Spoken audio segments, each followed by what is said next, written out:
Beyond 2015, a global campaign focused on working with civil groups to develop their regions, plans to end poverty, inequality and climate change in the Pacific. But the challenge is how to engage Pacific communities with these messages in a way they can understand.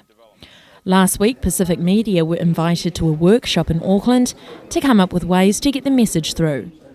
Radio broadcasting, and in particular community radio broadcasting, is the strategy that we have identified could be one that is extremely important and critical for our people, simply because our mainstream stations have their agenda, which is set and fixed. They don't have the latitude that you would get from a community outfit and platform.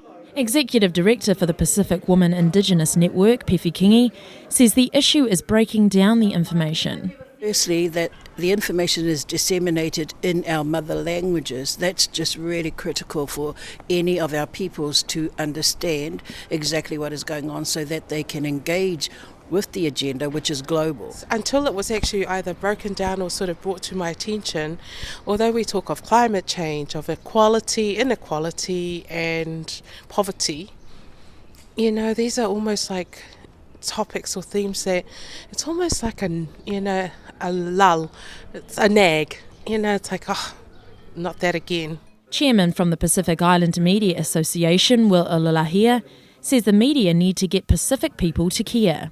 The media's role is quite important, like it's a fourth estate, and we really need to use our media to actually get the message across, and that's why I think PIMA is crucial in this area in regard to Pacific Island media, because I don't think our Pacific Island communities fully understand what the SDGs are and also the Millennium Development Goals. And so it's crucial for us to get this out.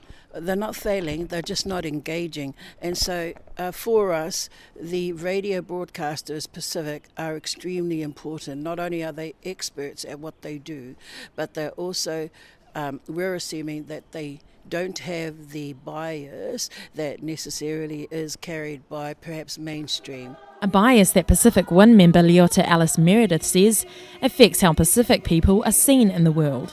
We are fantastic as Pacific people on the arena of sport.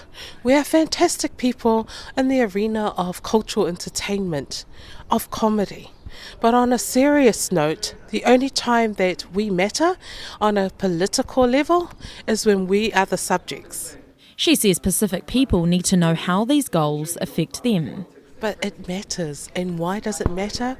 Because on a global level, there are people there who have been put in charge to actually ensure that these concepts and the well-being of our people, regardless of where we are in the world, that this is actually maintained, and that's not happening. What we're hoping to have is that people care all the time, because we're really speaking about what legacy they leave behind. Yes, they may have had their time in the sun, however, that is not to say that they don't prepare a better platform for their children, their grandchildren.